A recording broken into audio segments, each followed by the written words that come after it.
Assalamu alaikum wa rahmatullahi wa barakatuh.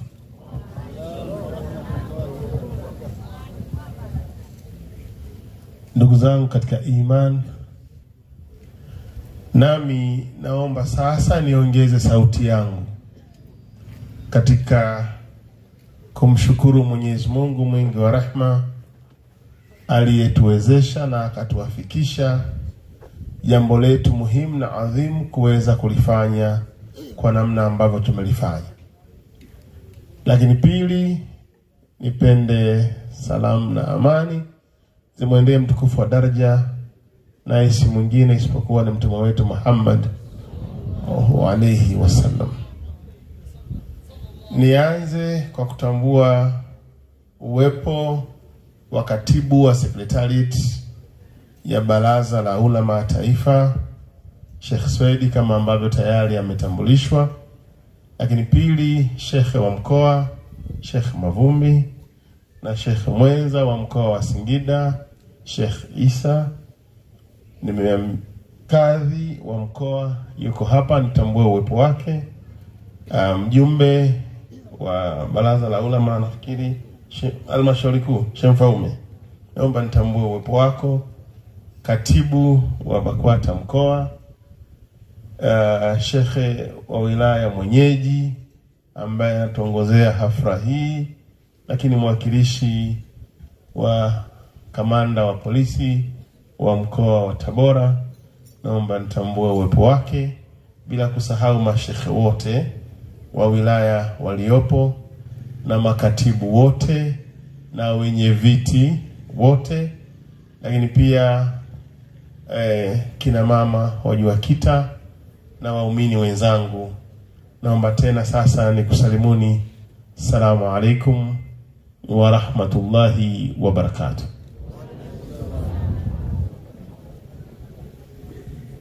Ndugu zangu katika imani, mimi nitajitahidi niseme kwa kifupi sana, kwa sababu yale yote muhimu ambayo nilipaswa kusema watangulizi wangu wameyasema vizuri, alhamdulillah. Lakini niseme tu kwamba nimesimama kwa niaba ya mkuu wa mkoa wa Tabora, Mheshimiwa Paulo Matiko Chacha. Ni kweli alialikwa na alikuwa tayari, lakini kama mnavyofahamu nyakati tulizo nazo zina heka nyingi na dharura haziepukiki. Basi ameshindwa kuweza kuwa nasi na akaniomba mimi nivae sehemu ya viatu vyake. Salamu zake kwetu ni kuendelea kutuhakikishia usalama na amani katika mkoa wetu wa Tabora, kwamba hayupo ambaye atakosa usingizi kwa sababu yoyote ile. Yeye kama mwenyekiti wa kamati ya usalama anahakikisha usiku na mchana kila aliye katika mipaka ya mkoa wa Tabora atakuwa salama. Lakini pili, mwenyekiti wetu wa Chama cha Mapinduzi wa mkoa naye alialikwa na nilikuwa naye Urambo leo, alikuwa na ziara na nimemwacha Urambo, kesho atakuwa Kaliwa. Naye ameomba radhi kwa heka hizo, kwamba msifikiri hakutoa uzito kwa jambo, wakati umembana na Kaliwa anaweza kaa kwa siku 4 mpaka 5. Kwa hiyo ni jambo ambalo kuna uzito kidogo.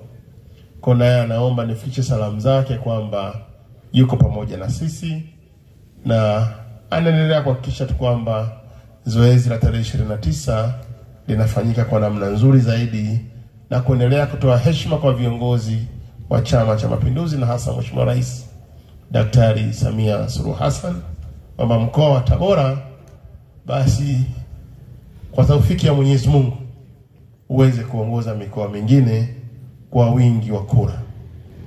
Historia inaonyesha mkoa wa Tabora katika kura zilizopigwa mwaka wa 2020 haukufanya vizuri sana.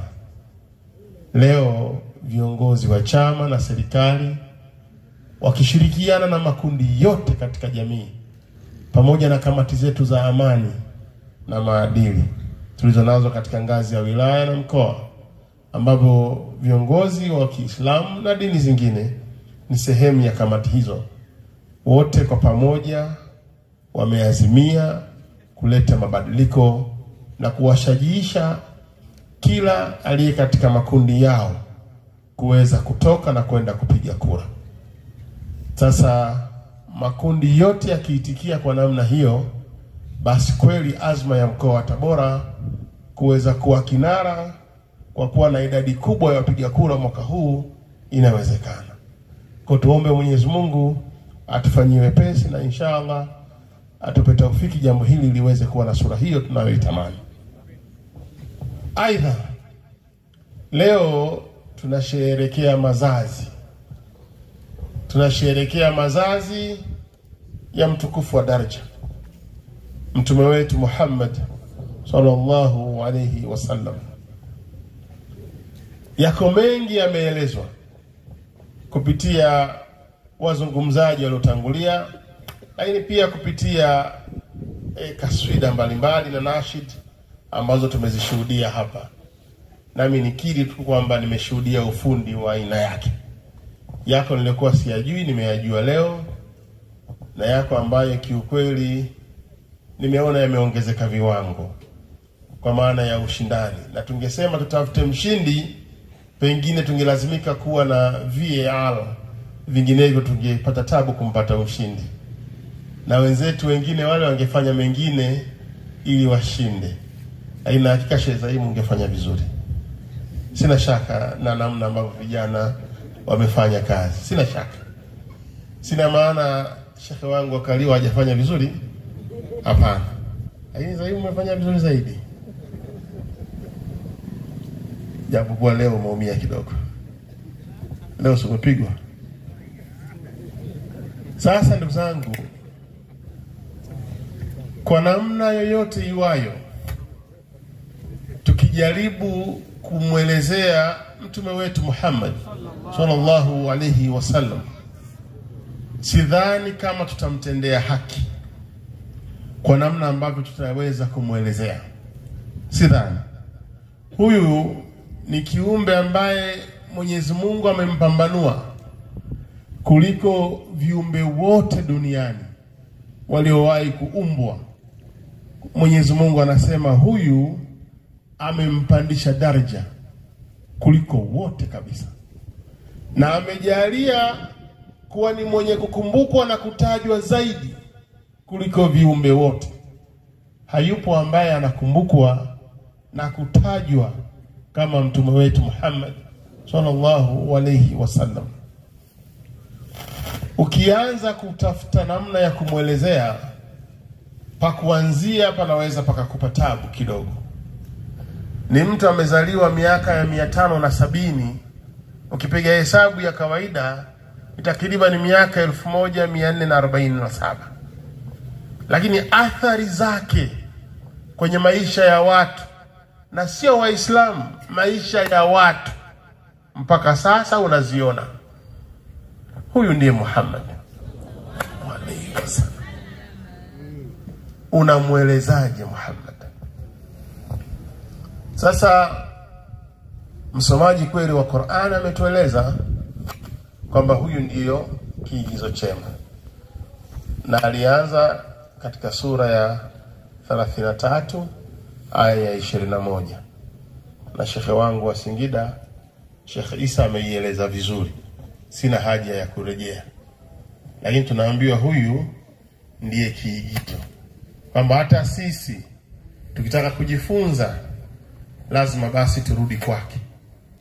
Lakini hapa kwenye kujifunza, na ndipo nafikiri nitasimamia kama msingi, ndugu zangu katika imani, kila mmoja aliyeko hapa, awe ni mtoto, awe ni kijana, awe ni mtu mzima, awe ni shekhe na kadha wa kadha, ana jambo la kujifunza kupitia maisha na nyakati za mtume wetu Muhammad sallallahu alayhi wasallam.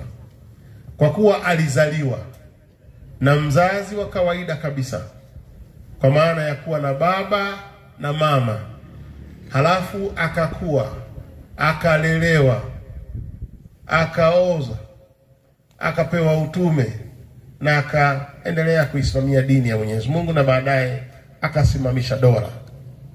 Kwa kila mmoja katika sisi ana jambo la kujifunza, kila mmoja, kuanzia mtoto mpaka mtu wa mwisho.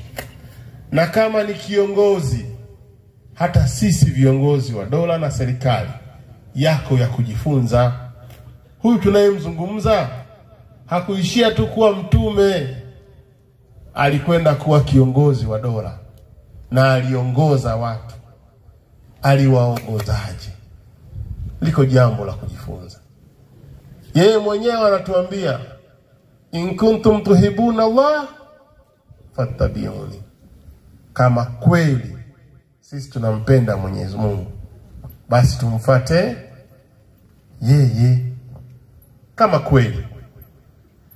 Na kinyume chake ni sawa sawa. Kama yeye hatumfanyi kiigizo na hatumfuati, basi sisi hatumpendi Mwenyezi Mungu katika ukweli wa kumpenda. Sababu na kinyume chake ni sawa sawa. Ameeleza Shekhe wa Singida sana hapa. Hoja sio sifa, hoja ni kumfuata. Na yeye anasema, in kuntum tuhibuna Allah fattabi'un. Tuchague sisi. Na mimi nafikiri hadhara kama hizi ndipo tunapopata wasaa mzuri wa kuelezana na kukumbushana juu ya kipenzi chetu, mtume wetu Muhammad sallallahu alayhi wasallam. Na mimi ningefikiri isiwe lazima mfungo 6, Sheikh Mavumbi. Tukifanya mara 2 mara 3 kwa mwaka kuna dhambi? Kuna dhambi au lazima iwe mfungo 6? Hapana. Kwa sababu tunapokusanyika wote namna hii, yako mengi yanaelezwa. Kuna faida kubwa inapatikana. Wengi tunajua tarehe kwa maana ya history ya Uislamu.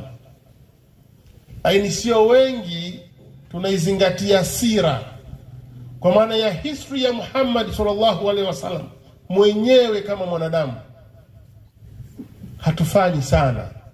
Wengi tunajua tu history ya Uislamu, na wengi tunaanza na pale ambapo amekabidhiwa utume katika umri wake wa miaka 40, na aya ya kwanza, ikra bismi rabbikal ladhi khalaqa, tunafahamu na tunaendelea baada ya hapo.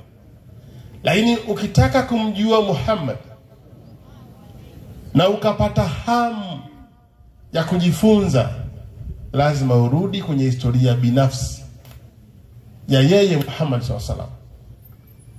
Wengi hatujifunzi sana juu ya sira. Wengi tumejielekeza kwenye tarehe. Na kwenye tarehe pia tunachagua tunavyovitaka. Hatuendi na mtiririko wa mambo kama yalivyo mpaka mwisho wake. Kwa sababu katika kila wakati na katika kila jambo lina funzo la kujifunza. Hakuna hata moja utakaloliona katika historia ya mtume wetu Muhammad sallallahu alayhi wasallam ambalo halina mafunzo katika maisha yetu. Halipo hata moja. Sasa sisi tumeamua kuchagua tunayoyatamani, na mengine tumeyaacha, na baadhi ya mambo kama vile tumeyaridhia. Haya ndiyo yawe sehemu ya maisha yetu, na mengine sio sehemu ya maisha yetu. Hakuwa hivyo Muhammad.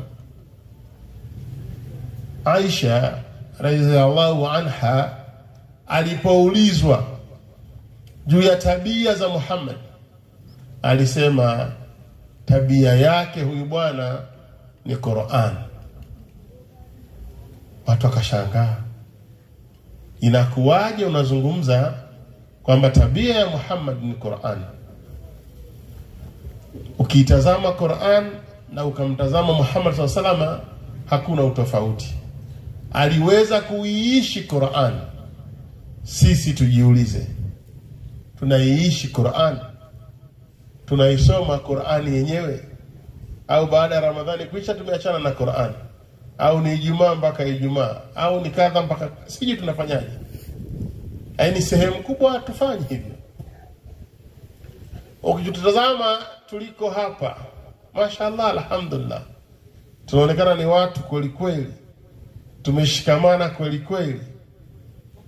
Lakini mtihani wake Sheikh Mavumbi, unaweza kukutana na hadithi hapa ya taasab jamia wa kurubu mshatta. Hapa ndio mtihani unaoweza kutupata sisi. Kwa muonekano alhamdulillah, lakini maskini ya Mungu mioyo yetu iko mbali sana. Sasa hizi hadhara hizi ni muhimu. Kama sio kuwa nazo mara kadha wa kadha, basi walimu watusaidie. Walimu watusaidie kutufundisha, tuweze kumjua mtume wetu Muhammad sallallahu alaihi wasallam, tuyajue maisha yake. Tusichague tu sehemu ya visa basi, tuyajue maisha yake na tujue historia yake. Tukianza kuyazungumza hapa, hatuwezi kumaliza hata kidogo, hatuwezi. Kwa sababu katika namna ambavyo Mwenyezi Mungu amemfadhilisha, ukianza na jina lake peke yake Muhammad, ambalo ndani ya Qur'an Mwenyezi Mungu amelitaja mara ngapi? Tukiulizana hapa, sijui kama kumbukumbu nzuri tunazo. Inakuwaje leo tunawajua wakina Messi, tunawajua vizuri maisha yao, nyakati zao. Sadio Mane anajulikana alikozaliwa, wazazi wake, umaskini wake, na leo mambo anayofanya kwenye dunia na watu wake. Halafu hatumjui Muhammad. Inakuwaje? Ni kwa sababu huyu umemchagua, unampenda, unajifunza juu yake. Lakini pia haukatazwi na haushindwi kufanya vivyo hivyo kwa Muhammad sallallahu alaihi wasallam. Haukatazwi. Laiti wote tungejielekeza kwenye kujifunza na kumfahamu huyu ambaye leo tunasherehekea mazazi yake, Uislamu wetu ungekuwa utofauti sana. Ungekuwa Uislamu wa utofauti sana. Kuanzia sote mashehe mpaka sisi maamuma huko, hali ingekuwa tofauti sana. Na tungekuwa na raha sana. Lakini mtihani tulionao sisi maamuma na wanaotuongoza mashehe wetu, tutatofautiana kidogo sana. Kidogo sana. Wote hatujifunzi, hatufanyi kwa mazingatio. Huo ndio mtihani tulionao. Ukiangalia maisha yetu, kila mmoja kuna kadhambi kake amekachagua na amekarasimisha kwamba ataishi nako.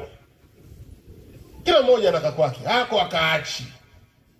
Mengine tayaacha, mengine haachi. Sasa Uislamu gani huo? Tukiulizana, hivi hebu niambie, jambo gani ni gumu katika Uislamu kwamba litekelezeki? Lipi? Hakuna. Mwenyezi Mungu anakuambia dini yenyewe nyepesi. Kumbe ugumu na utengeneza sisi. Ugumu hauko katika mfumo, haupo katika Uislamu. Ugumu upo katika sisi Waislamu. Ndio kwenye ugumu na ndio wenye shida.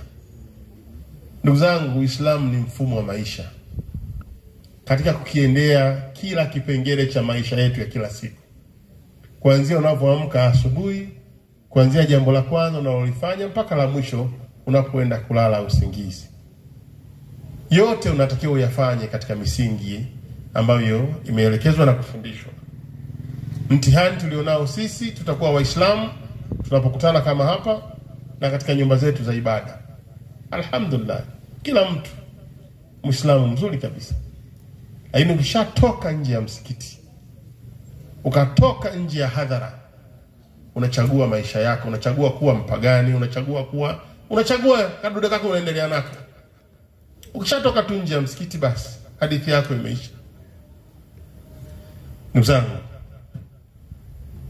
Mwenyezi Mungu anaahidi ndani ya Qur'an, tukimwamini katika ukweli wa kumwamini na tukafanya vitendo vizuri, atatufanya sisi kuwa viongozi katika mgongo wa ardhi, na atatubadilishia hofu ikatuondoka.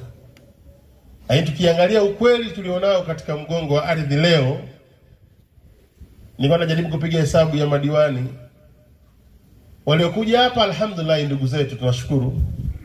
Lakini tuangalie Tabora Manispaa, tunakata ngapi tumesimamisha ndugu zetu na wameshinda, wanasubiri kupigiwa kula tarehe 29. Utashangaa, hata Tabora, mji wenye historia, tuna wangapi katika sisi ambao ni minkum, na tuna wangapi ambao ni laisa minni? Hapo ukipiga hesabu peke yake unajua tumeshapigwa. Kama watu wenyewe ndio Gulamu, sijui Kesi, Bandola na wenzake, tushapigwa. Ukija Urambo na muona ndugu yangu Athmani hapa, diwani mteule, inshallah Mungu atakuwafikisha. Piga hesabu, tuko wangapi? Ndugu zangu, tupige hesabu. Peke yake hapo mshapigwa hapo. Sisi na kupigwa Tabora, wenye asili na mji wetu. Nakumbuka mimi nilikuwa nakuja hapa Tabora 2008 2009, nimemwona mzee wangu mzee Hassan Saburi, nikasema mashaallah. Nilikuja hapa, Hassan Saburi alikuwa ndo mwenyeji wangu. Kama sio 2008 ilikuwa ni 2009. Nilikuwa nafanya data collection ya research yangu ya masters, nilifanyia Tabora. Nilikaa miezi 3 hapa. Nilikuwa nakaa Cheo kule. Basi mzee wangu Hassan Saburi na pikipiki yake ananifuata Cheo. Tunapita kwa Mea, tunakunywa chai, alafu ananipeleka kwa watu ambao nilikuwa natamani kuwaona kwa ajili ya kuwahoji mambo mawili matatu. Nakushukuru sana mzee wangu. Na yule bwana Mea, Mwenyezi Mungu amrehemu, naye aliweka wepesi, akasema bwana, chai yako bure mpaka tutakapoondoka Tabora. Kwa nilikuwa na mzee Hassan Saburi, alhamdulillah. Alinisaidia sana miezi yote nilikuwa Tabora. Nimemuona Harith yuko wapi? Harith. Ndugu yangu wa Bolisa, akitaja Bolisa tafikiri ni Maka. Kumbe Bolisa iko Kondoa. Habibi, nimefurahi kukuona. Nimefurahi sana. Na mimi zile shughuli zetu za Kondoa. Tuombe wepesi Allah tuwafikishe. Tuziendeleza maeneo mengine inshallah. Bwana nilikuwa naye Kondoa, alhamdulillah. Alikuwa mwema sana kwangu. Nimefurahi kukuona. Lakini kiukweli nimemuona Juja Majuja. Yuko wapi Juja Majuja? Yuko kijana Juja? Hayupo? Alikuwepo hapa Juja Majuja. Vizazi vilivyopita vinafanya ufisadi katika ardhi. Ameondoka kijana? Mngemuona kijana mmoja, maumbile yake tofauti sana na sisi. Mungu amemjalia na mwili mkubwa kuliko hali ya kawaida. Alhamdulillah, hadhara Sheikh Mavumbi imenikutanisha na watu. Na mimi nafarijika na furahi sana. Lakini tu niseme ndugu zangu, tukitaka kubadilisha hali tulizo nazo, ni sisi wenyewe kuamua. Ni sisi wenyewe kuamua, na mambo haya hayahitaji haraka. Yanahitaji taratibu, tutulie, tuelekezane hatua kwa hatua mpaka mabadiliko ya kweli na makubwa tunayoyatamani tuweze kuyapata. Lengo la Uislamu ni kuwa juu ya mifumo yote. Ndio lengo la Uislamu. Mwenyezi Mungu alipokuwa anafanya mnakasha baina yake na malaika ndani ya Qur'ani 2:30-33, anaeleza vizuri. Anawaambia malaika anataka kuleta kiumbe ambaye ataongoza kwa misingi ya Mwenyezi Mungu, kwa maana ya khalifa. Malaika wanamwambia Mwenyezi Mungu, utamleta huyo kiumbe, atafanya ufisadi, halafu atamwaga damu, ili hali sisi malaika hatukuasi kwa lolote na tunakutaja kwa utukufu wako. Tafsiri hapa, malaika wanajipigia debe wao. Mwenyezi Mungu, usimlete huyo. Hiyo hadhi ya ukhalifa hiyo tupe sisi. hatukuasi kwa lolote. Huyo utakayemleta atafanya ufisadi na atamwaga damu katika ardhi. Mwenyezi Mungu anawaambia malaika, nyinyi hamjui ninayo yajua. Aya maarufu sana hizi. Walielewa msingi wa khalifa. Nafasi yetu sisi katika mgongo wa ardhi ni kuwa makhalifa. Lengo la kuumba kwetu Mwenyezi Mungu analizungumza kwenye 51-56. Ni nini? Akuwaumba majini na wanadamu isipokuwa wafanyaje? Wamwabudu. Sasa hapa kuna mtihani mkubwa wa tafsiri. Ikija neno ibada, tunafikiri sisi ni kukaa tu msikitini na kufanya shughuli zingine. Ndugu zangu, ibada ni yale yote yaliyoamrishwa na Mwenyezi Mungu na kuelekezwa na Mtume wetu Muhammad sallallahu alaihi wasallam. Hata kama ni jambo la kawaida. Kutembea ni jambo la kawaida. Lakini ukitembea kama lilivyoamrishwa na kuelekezwa, kwamba ukatembea katika namna ya kati kwa kati, kama Luqman alivyokuwa akimuhusia mwanae, wala tamshi fil ardhi marha. Leo wangapi katika sisi Mungu akitujalia kidogo tunabadilisha mpaka miondoko? Wako ujue kwamba yeye ni tofauti na wewe. Akijaliwa tu atabadilisha muondoko. Ukila chakula tumeelekezwa, ni jambo la kawaida, kila mtu anakula. Lakini misingi ya Uislamu juu ya chakula, unawe, useme bismillah, ule kilichoko mbele yako na kuendelea. Kulala umeelekezwa, usilale bila nguo, uwe umeshika udhu, ulale na ubavu wa kulia. Yaani kabla ya kulala kuna mambo ya kufanya, tahasab nafsi, ujihesabu umefanya mangapi leo, mangapi yako sawa sawa, mangapi sio sawa sawa, usamehe wenzako, ufanye dua, then uende kitanda chako. Wangapi wanafanya hivyo? Haya ni ya kawaida sana. Lakini ukiyafanya kama alivyoelekezwa, umetekeleza jambo la kiibada na Mwenyezi Mungu anakulipa. Hatufanyi. Lakini waambieni tu, msingi wa Uislamu ni kuwa juu ya mifumo yote. Ili Uislamu uweze kuwa juu ya mifumo yote, unarudi kwa wenzetu. Ahmed Didat anaandika kitabu, anasema hadha dini hii ya Kiislamu. Peji ya kwanza anasema Mwenyezi Mungu angetaka dunia nzima na watu wote wawe ni watu wa imani, kwa maana ya kuwa ni Waislamu, wangekuwa just kun fayakun na kila kitu kinakuwa. Yaani Mwenyezi Mungu anataka tuhame hapa twende hapo juu kwa akili zetu, nguvu zetu, vipawa vyetu. Wangapi wako tayari? Hapa ndo kwenye mtihani sasa.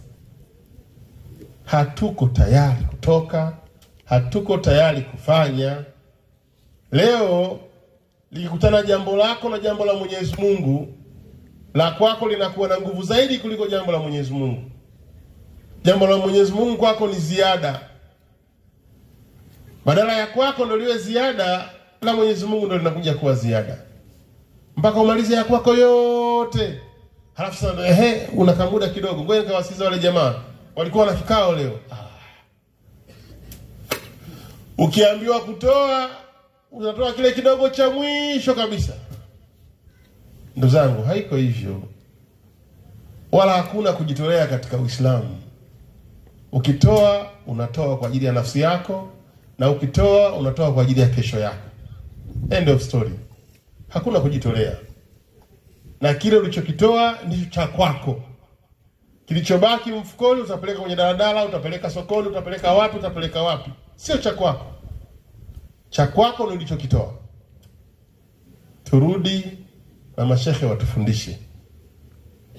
Tukitaka kweli mabadiliko, turudi tukae chini, tujifunze. Tuweke programu za makusudi za kusoma sira, za kusoma taarikh na kujitazama tunasimama wapi.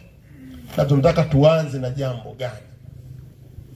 Tukifanya hivyo, ndugu zangu, huyu tunayemzungumzia leo, tunayemwazimisha leo, itakuwa ni rahisi sisi kuweza kuyaishi maisha yake na kupata daraja ambayo Mwenyezi Mungu ametuahidi. Lakini tukifanya vinginevyo, ndugu zangu, hali yetu haitabadilika, tutabaki kuwa ni watu wale wale kwa mambo yale yale. Ndugu zangu, nimalizie kwa kukazia tu juu ya tarehe 29 Oktoba. Ndugu zangu, mamlaka zinawekwa na Mwenyezi Mungu. Na Mwenyezi Mungu anasema, wa atiu Allah wa atiu Rasul wa ulul amri minkum. Tunatakiwa tumtii kwanza Mwenyezi Mungu, lakini pili na mtume wake, tatu na wale wenye mamlaka juu yetu. Ndugu zangu, tumeelekezwa kwa misingi ya nchi yetu ni nchi ya kidemokrasia. Nchi yetu tunaambiwa haina dini, lakini wananchi wake ndio wenye dini. Tarehe 29 kuna uchaguzi. Na tarehe 29 sio uchaguzi, ndio siku ya kupiga kura. Tumeombwa sana na kushajiishwa sana tukatoke. Kina mama, mkaongoze jahazi. Anayeenda kugombea nafasi ya urais ni mwanamama mwenzenu. Katika historia ya nchi hii hatujawahi kuwa na rais aliyepigiwa kura mwanamke. Ndio mara ya kwanza. Kwa hiyo kina mama, kwa wingi wenu, kwa umoja wenu, mkajitokeze, mkamweke madarakani mwanamke mwenzenu. Lakini kina baba, ni wajibu wetu pia kwenda kupiga kura na kutimiza haki yetu ya kidemokrasia.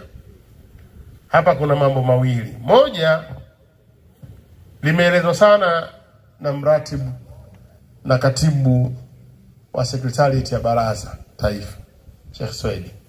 Na mimi nilieleze kwa maneno machache sana. Wama hakuna muadhibina hata na ba'da rasula. Mimi nazungumza kimamlaka kidogo, taniwia radhi. Mwenyezi Mungu anasema, wama hakuna muadhibina hata na ba'da rasula. Kanuni ya maumbile ya Mwenyezi Mungu, hawaadhibu waja wake bila kuwakumbusha au kuwaletea mtu wa kuwakumbusha. Yameelezwa ya kunukisha, yameelezwa sio ya kufanyaje. Na kuombeni ndugu zangu, tusiingie katika mtego huo. Nafikiri mnatuona kila Ijumaa tuko barabarani, tunatembea na majeshi yote. Mnatuona kila Ijumaa. Kama hujatuona, subiri Ijumaa ijayo. Lakini sasa hizi tumekubaliana kabla ya wiki moja ni kila siku. Maana yake tupo na tupo tayari. Maana yake tupo. Hamna kanzu siku hiyo. Sio kama utakutana mimi nimevaa kanzu, shauri yako. Na mimi sikujui siku hiyo. Siku hiyo tunanyosha mstari tu. Kwa hakuna muadhibina hata na ba'da rasula. Ni kuombeni sana, tusiwe sehemu ya mtego. Itoshe maneno haya yakawe ni asbabu ya kutuzuia kutoshawishika kwa namna yoyote kufanya jambo ambalo liko nje ya maelekezo ya kiserikali. Lakini jambo lingine ni utaratibu wa kawaida ulioelekezwa. Ukishatimiza wajibu wako na haki yako ya kidemokrasia, basi ondoka, liache eneo la kituo ili wenye dhamana zao watimize wajibu wao. Halafu utasubiri matokeo na maisha mengine yataendelea. Tuna maisha kabla ya uchaguzi na pia kuna maisha baada ya uchaguzi. Kwa ni kuombeni sana, jambo la siku moja lisije kubadilisha maisha yetu na historia na mambo yetu. Tujiandae vizuri, tuwashajiishe watu wetu vizuri, waende na watoke wakapige kura. Baba asitoke nyumbani akawaacha sehemu ya familia yake ambao wana wajibu wa kwenda kupiga kura, basi aondoke nao. Kiongozi wa kamati ya amani naye asiondoke bila watu wake. lakini kila mmoja akitimiza wajibu huu, maana yake kama mkoa tunakwenda kuongeza idadi ya wapiga kura, na pengine mkweli azma ya kimkoa ya Tabora kuwa wa kwanza kwa idadi kubwa ya wapiga kura, kwa uwezo wa Mwenyezi Mungu tunakwenda kuifikia. Baada ya kusema haya, ndugu zangu, na kushukuruni sana, asanteni sana, Mwenyezi Mungu awabariki sana. Assalamu alaikum wa rahmatullahi wa barakatuh.